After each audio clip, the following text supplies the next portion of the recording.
অবলোপন বা right of বা অবলোপন লোনের বিপরীতে যে প্রভিশন রাখতে হয় তার ক্রাইটেরিয়া কি বা তার পদ্ধতিটা কি বা প্রভিশনটা কি, সেই সকল বিষয় আজকে আমি ক্লিয়ার করার চেষ্টা করব।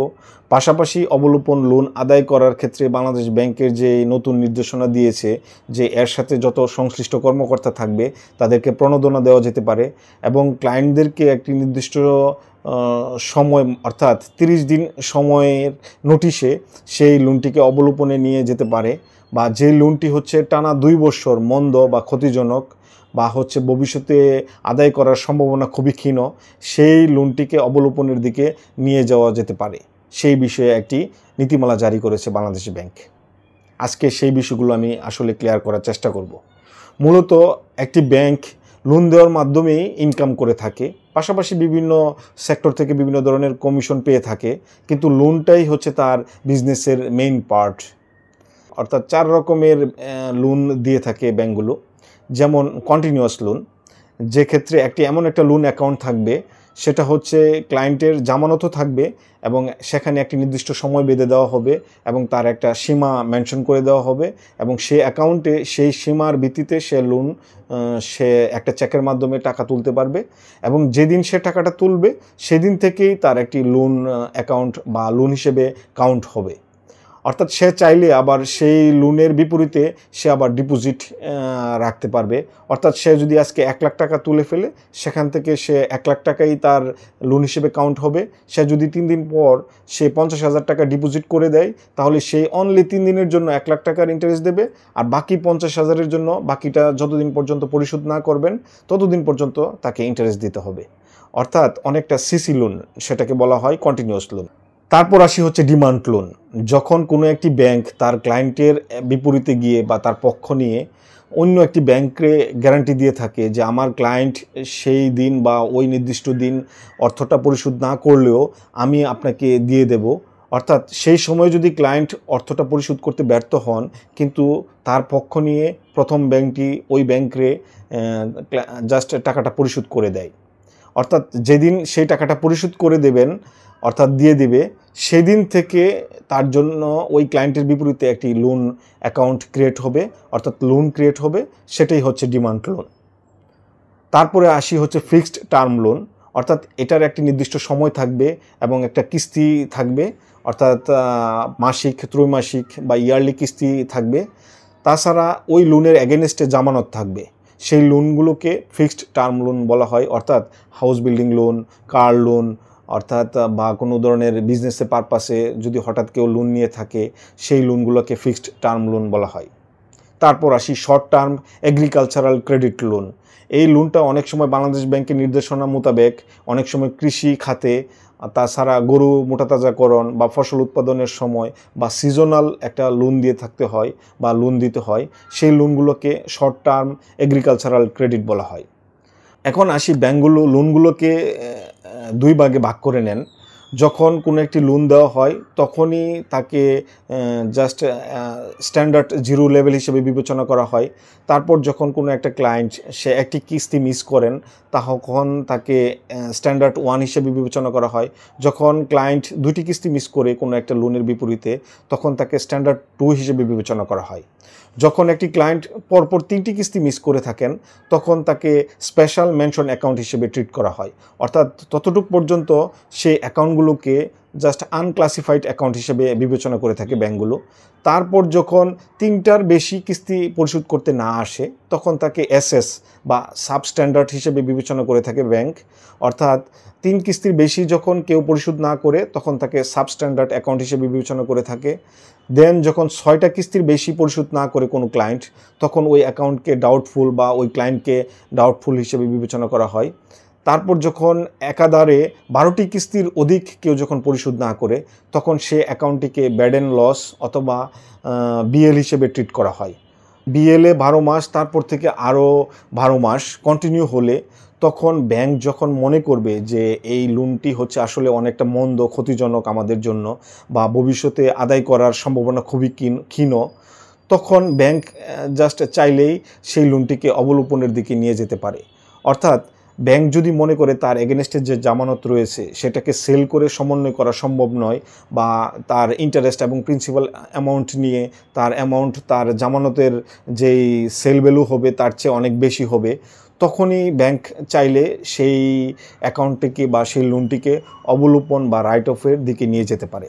অর্থাৎ বাংলাদেশ ব্যাংক এখানে নির্দেশনা দিয়েছেন বা দিয়েছে যে আমাদের বছরের পর বছর ব্যাংকগুলো, যে তফসিলি ব্যাংকগুলো জাস্ট তাদের স্থিতির মধ্যে বা অ্যাসেট লায়াবিলিটিস বা তাদের হিসাবের মধ্যে স্থিতি হিসাবে এই লোনগুলোকে কাউন্ট করে থাকে, সেটা যেন আর না করতে হয়, সেটাকে অবলোপন করার জন্য জাস্ট একটা নির্দেশনা দিয়েছে যে আপনারা চাইলে সেটাকে অবলোপনের দিকে নিয়ে যেতে পারবেন, অর্থাৎ রাইট অফের দিকে নিয়ে যেতে পারবেন।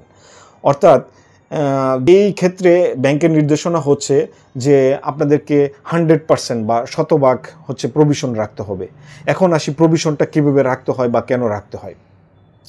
বাংলাদেশ ব্যাংকের রুলস অনুযায়ী যখন কোনো একজন ক্লায়েন্ট ব্যাংকে ডিপোজিট রাখতে আসে, তখন ডিপোজিট রাখার পর সেই অ্যাকাউন্টটিকে স্ট্যান্ডার্ড 0 লেভেল বা স্ট্যান্ডার্ড 1 লেভেল বা স্ট্যান্ডার্ড 2 লেভেল হিসেবে বিবেচনা করা হয়। তখন পর্যন্ত যেই অ্যামাউন্টটি থাকবে লোনের, সেই অ্যামাউন্টের 1%, অর্থাৎ ব্যাংকের যেই একটি অর্থ বছরে জাস্ট লাভ করবে বা মুনাফা পাবে বা ইনকাম করবে, সেখান থেকে সেই লোনের আউটস্ট্যান্ডিংয়ের যেই অ্যামাউন্ট থাকবে তার 1% এনে তার বিপরীতে সংরক্ষণ করে রাখতে হয়। দ্বিতীয় হচ্ছে, যখন কোনো একটি ক্লায়েন্ট যে পরপর 3 মাস তার কিস্তি পরিশোধ করছে না, তখন তাকে স্পেশাল মেনশন অ্যাকাউন্ট হিসেবে ট্রিট করা হয়। ওই অ্যাকাউন্টের বিপরীতে 5% প্রভিশন রাখার জন্য নির্দেশনায় বলা আছে। তারপর যখন কোনো একটি অ্যাকাউন্ট বা কোনো একটা ক্লায়েন্ট এসএসের পর্যায়ে চলে আসবে, তখন তার বিপরীতে 20% প্রভিশন রাখার নির্দেশনা রয়েছে।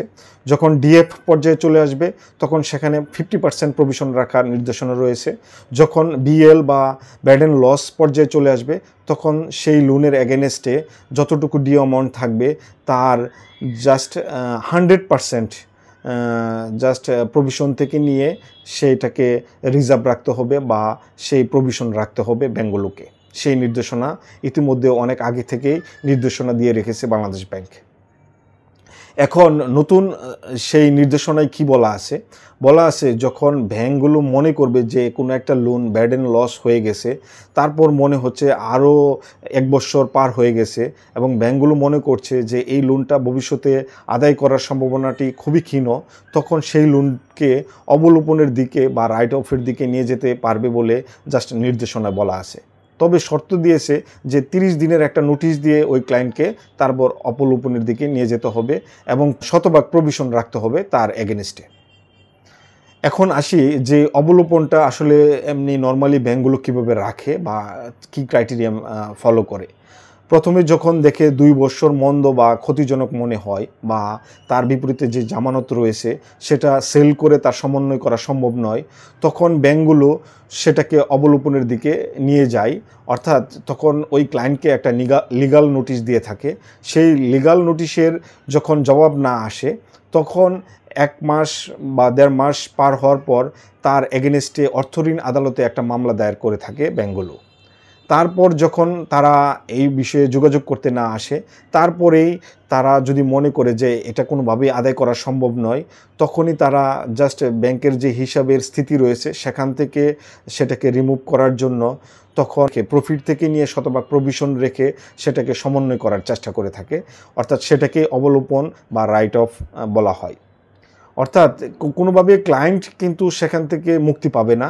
ক্লায়েন্টের কাছে ব্যাংক ঠিকই পাওনা থাকবে, কিন্তু ব্যাংকের যেই একটা লায়াবিলিটিসের একটি খাত ছিল বা দায়ের যে খাত ছিল সেটা আজ থেকে পরিশোধ করা হয়েছে, সেটা এখানে বিবেচনা করা থাকবে। কিন্তু যখন ব্যাংক পরবর্তীতে সেই অবলোপন অ্যামাউন্টটি বা লোনটিকে যখন আবার আদায় করবে, তখন যে অর্থ বছরে সেটিকে আদায় করবে সেটাকে সেই অর্থ বছরে ব্যাংকের প্রফিটে যোগ করে নিতে পারবেন। অর্থাৎ ওই অর্থ বছরে প্রফিট হিসেবে সেই অ্যামাউন্টটিকে কাউন্ট করা হবে। এখন বাংলাদেশ ব্যাংকের সার্কুলারে যেই নির্দেশনা রয়েছে, যখন অবলোপনের যে যতটুকু অংশ আদায় করা হবে তার 5% তার সাথে সংশ্লিষ্ট যেই টিম থাকবে লোন আদায়ের বা ইউনিট থাকবে, তাদেরকে জাস্ট 5% প্রণোদনা হিসেবে নগদ দেওয়ার জন্য একটা নির্দেশনা বলা আছে। এবং বলা আছে যে এক্ষেত্রে যে 5% আদায় হবে সেই 5%-এর যতটুকু অ্যামাউন্ট হবে তার 10% পাবে ওই ব্যাংকের ম্যানেজিং ডিরেক্টর, তারপর বাকি 90% পাবে সংশ্লিষ্ট যতজন কর্মকর্তা থাকবেন, জাস্ট ইউনিটের যিনি হেড থাকবেন তিনি সহ সকলেই সেটা ডিস্ট্রিবিউশন করে নিতে পারবেন নগদ প্রণোদনা হিসাবে। অর্থাৎ এই অবলোপন লোনটি আদায় করার জন্য জাস্ট যেমন জোরে সুরে সকলে ঝাঁপিয়ে পড়ে সেই জন্য নগদ প্রণোদনার ঘোষণা দিয়েছে বাংলাদেশ ব্যাংক। তারপর এই অবলোপন করার ক্ষেত্রে ক্লায়েন্টের কি সমস্যা হবে সেই বিষয়টি আমি আসলে ক্লিয়ার করব। যখন অবলোপনের দিকে নিয়ে যাওয়া হবে সেই লোনটিকে বা অ্যাকাউন্টটিকে, তখন ওই ক্লায়েন্ট যতদিন পর্যন্ত ফুল তার লোনের অ্যামাউন্টটি পরিশোধ না করবেন ততদিন পর্যন্ত বাংলাদেশ ব্যাংকের সার্ভারে বা সফটওয়্যারে বা সিআইবি রিপোর্টে তাকে খেলাপি ঋণ গ্রহীত হিসেবে ট্রিট করে থাকবে, যার কারণে বাংলাদেশের অন্যান্য আর্থিক প্রতিষ্ঠান ব্যাংক তাকে কোনোভাবেই নতুন করে লোন দিতে যাবে না এবং সেইভাবে লোন দেওয়ার জন্য সে জাস্ট এনেবল হবে না বা এবল হবে না। অর্থাৎ সেই ক্লায়েন্ট চাইলেই নতুন করে লোন নিতে পারবে না। ফলশ্রুতিতে সেই ক্লায়েন্ট তার বিজনেসকে কন্টিনিউ করার জন্য, রান করার জন্য দ্রুত সময়ের মধ্যে সেই অবলোপনকৃত লোনের অ্যামাউন্টটি পরিশোধ করার জন্য সে চলে আসবে। ধন্যবাদ সবাইকে।